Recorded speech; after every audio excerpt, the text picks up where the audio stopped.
I want to say that it's with great pride and great pleasure, and I'm honored to introduce our current and our soon-to-be re-elected school board member, Dr. Sue Woltanski. You're hanging out with the crew of Demon 305, and we are in beautiful Monroe County with Sue. Thank you so much, Sue Woltanski. Thank you so much for having me. It is a pleasure. Thank you so much. How are you doing? How are you feeling today? I feel great today. It's lovely. Listen, there's so much that we can get into. I want to talk to you a little bit about your leadership within Monroe County, what you've been able to accomplish. Let's start at the beginning. Where does your South Florida story begin? In 1999, about 3 weeks before my husband and I got married, the single-wide trailer on the water next to my in-laws went up for sale, and we bought it. We were living in Michigan. Michigan? Yeah. Oh, God. We were both working as physicians up there and got married. You know, we did what married people do, and we had children. Tell me, what made you want to be a medical doctor?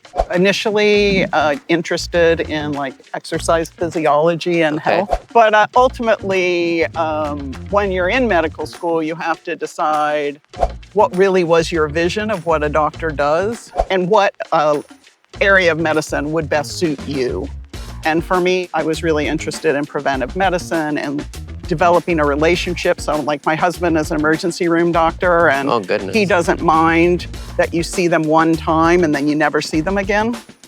You know, that's fine for him, but for me, I would always be wondering what happened to that. So I liked watching my pediatric rotations, watching kids grow, especially kids who had significant health issues but continued to thrive was really satisfying. And so I went into pediatrics, and I practiced pediatrics full-time until I had kids, and then I went more part-time teaching pediatrics, and then I retired from pediatrics when we moved here.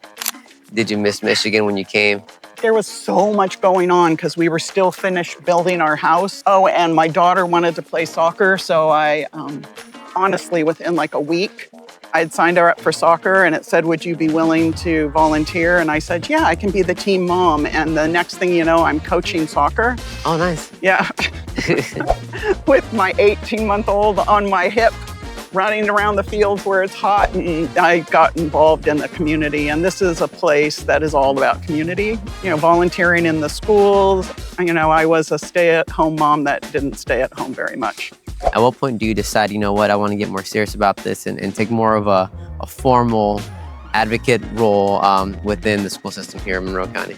I had started studying what had happened to the budget. And so with that, I was looking like at the state budget and the local budget and, you know, what could be done about that. We're in big problems here because of so much of our schools our schools are funded by local property taxes, and the property values had declined, which meant the revenue had declined, and teachers were put on furloughs and all that sort of stuff. Now, I wasn't involved with the school district, and I didn't really even know what a furlough was. And so I felt like the tests were just detaching people from their kids' teachers, and the focus was on creating these test scores, and then that combined with the budget cuts meant, you know, there wasn't as much art or field trips or all the things I remember doing when I was a kid. So that set me on my path, really, to advocacy. Our schools are good, but we can make them better.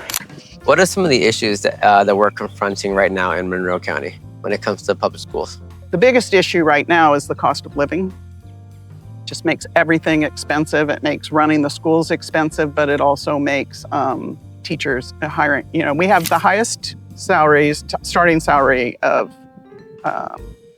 in any district in the Keys, in Florida, but it's still not enough to live on with one person. So we are working really hard to recruit and retain great teachers, and then keeping them here by paying them enough and really respecting them enough. But we're also in the middle of a project down in Key West to use the land that our administration building is on to convert it into affordable housing.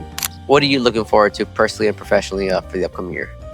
Well, you say it in the next year. It's really in the next few weeks. So being a school board member is, you know, don't tell Holly Rashine, but She knows. Being a school board member is We're the not gonna tell her. She might see this. yeah.